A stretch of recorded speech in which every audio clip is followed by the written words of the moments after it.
నుంచి హైదరాబాద్ వచ్చిన ఓ ప్రయాణికుడికి ఎబోలా లక్షణాలు ఉన్నట్టు అనుమానం రావడంతో అతన్ని గాంధీ ఆసుపత్రిలోని ఐసోలేషన్ కేంద్రానికి తరలించారు. మరింత సమాచారం మా ప్రతినిధి రమ్యను అడిగి తెలుసుకుందాం. రమ్య, సూడాన్ నుంచి వచ్చిన వ్యక్తికి ఏ లక్షణాలను గుర్తించారు? ప్రస్తుతం అతని ఆరోగ్య పరిస్థితి ఎలా ఉంది?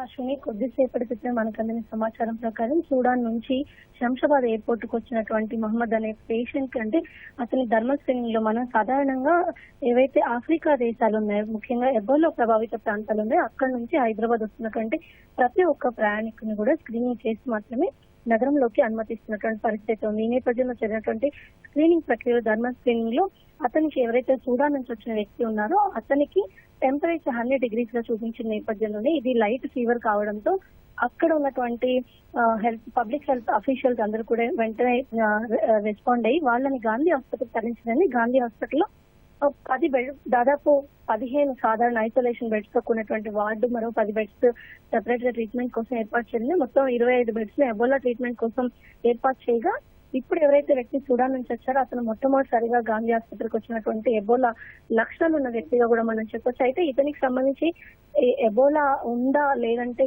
సాధారణంగానే అంటే జర్నీ చేయడం వల్ల వచ్చినటువంటి టెంపరేచర్ కొంచెం ఎక్కువగా చూపించిందన్న విషయాన్ని మాత్రం నిర్ధారించాల్సి ఉంది. ప్రస్తుతం అతని ఆరోగ్యం నిలకడగా ఉందని చెప్పేసి తీవ్రమైనటువంటి ఎలాంటి అనారోగ్య లక్షణాలు కనిపించలేదు అని చెప్పి గాంధీ వైద్యులు స్పష్టంగా తెలియజేశారు. ఇక ఇప్పటికే దీనికి సంబంధించి గాంధీ ఆసుపత్రి ఎవరైతే నోడల్ ఆఫీసర్ ఉన్నారో అతని ఆధ్వర్యంలో గాంధీ ఆసుపత్రిలో ఉన్నటువంటి టీం, అంత జనరల్ మెడిసిన్ టీం సమావేశం అవడం జరిగింది. వాళ్ళు ఈ ఎందుకంటే ఎబోలా తీవ్రతను చూసినట్లయితే కనుక దీని స్ప్రెడ్ శరీరంకు ఉన్నటువంటి ఫ్లూయిడ్స్ ద్వారా, అంటే చెమట కానివ్వండి, సెలైవా కానీ ఇలా బాడీ ఫ్లూయిడ్స్ ద్వారా ఒకరి నుంచి ఒకరికి స్ప్రెడ్ అయ్యే అవకాశం ఉంటుంది. కాబట్టి చికిత్స సమయంలో కూడా ఇతనికి నెగిటివ్ వస్తే పర్వాలేదు, బట్ పాజిటివ్ వస్తే ఏదైతే ఇప్పుడు ఇతని శాంపిల్స్ ని సిసిఎంబికి పంపించండి. సాధారణంగా పూణేలో ఉన్నటువంటి ఎన్ఐవి ల్యాబ్ కి శాంపిల్స్ ని పంపడం జరుగుతుంది. అయితే ప్రస్తుతం మన దగ్గర సిసిఎంబిలో ఇందుకు సంబంధించినటువంటి అన్ని అవకాశాలు ఉన్న నేపథ్యంలోనే ఫెసిలిటీస్ కరెక్ట్ గా ఉన్నాయి. కాబట్టి ఈ హైదరాబాద్ లో ఉన్నటువంటి సిసిఎంబిలోనే ఈ శాంపిల్ ఏవైతే టెస్టులు నిర్వహించాల్సి ఉంటుందో నిర్ధారణ పరీక్షలకు సంబంధించి ఆ పరీక్షల కోసం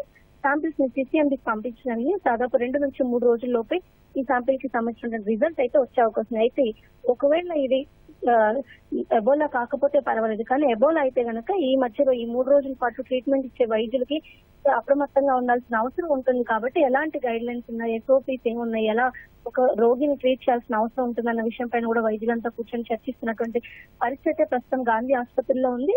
ఈ శాంపిల్ కి సంబంధించిన రిజల్ట్ రావడానికి అయితే 2 నుంచి 3 రోజులు సమయం పట్టే అవకాశం ఉంది. నిన్ననే కేంద్ర ప్రభుత్వం సైతం ఎక్స్ వేదికగా ప్రకటించడానికి భారతదేశం ఇప్పటి వరకు ఒక్క ఎబోలా కేసు కూడా నమోదు కాలేదని చెప్పేసి, గతంలో కర్ణాటకలో ఒక కేసు ఈ సింటమ్స్ తో వచ్చినప్పటికీ కూడా టెస్టుల తర్వాత ఎన్ఐవి పూణే ప్రకటించడానికి అతనికి నెగిటివ్ గా ఉంది. ఈ నేపథ్యంలో ఇప్పటి వరకు భారత్ లో ఒక్క పాజిటివ్ కేసు కూడా నమోదు కాలేదు. అయినప్పటికీ కూడా ప్రభుత్వం అప్రమత్తంగా ఉంది. ఎప్పటికప్పుడు ఇతర దేశాలు, ముఖ్యంగా ఆఫ్రికా దేశాల నుంచి వచ్చిన కేసుల్ని క్షుణ్ణంగా పరిశీలించిన తర్వాత మాత్రమే దేశంలోకి అనుమతిస్తున్న నేపథ్యంలో ఈ రోజు థర్మల్ స్క్రీనింగ్ లో 100 degrees ఉన్నటువంటి టెంపరేచర్ ఇతనికి ఉండడంతో కొంత అంటే బాడీ టెంపరేచర్ కంటే కొంచెం ఎక్కువగా టెంపరేచర్స్ ఉండడంతో గాంధీ ఆసుపత్రి దానికి ప్రస్తుతం చికిత్స అందిస్తారు. అయితే తీవ్రమైనటువంటి ఒళ్ళు నొప్పులు, జ్వరం ఇట్లాంటి ఏమీ లేకపోవడంతో ఎబోలా కాదేమో అన్న ఆలోచనలో కూడా ఉన్నప్పటికీ ఎలాంటి ఇబ్బందికర పరిస్థితులు ఎదుర్కోకూడదన్న ఉద్దేశంతో ముందస్తుగా శాంపిల్స్ అయితే సిసిఎంబికి పంపడం జరిగింది. మరోవైపు కేంద్ర ప్రభుత్వం సైతం ఇప్పటికే కొన్ని జాగ్రత్తలకు సంబంధించినటువంటి నిబంధనలు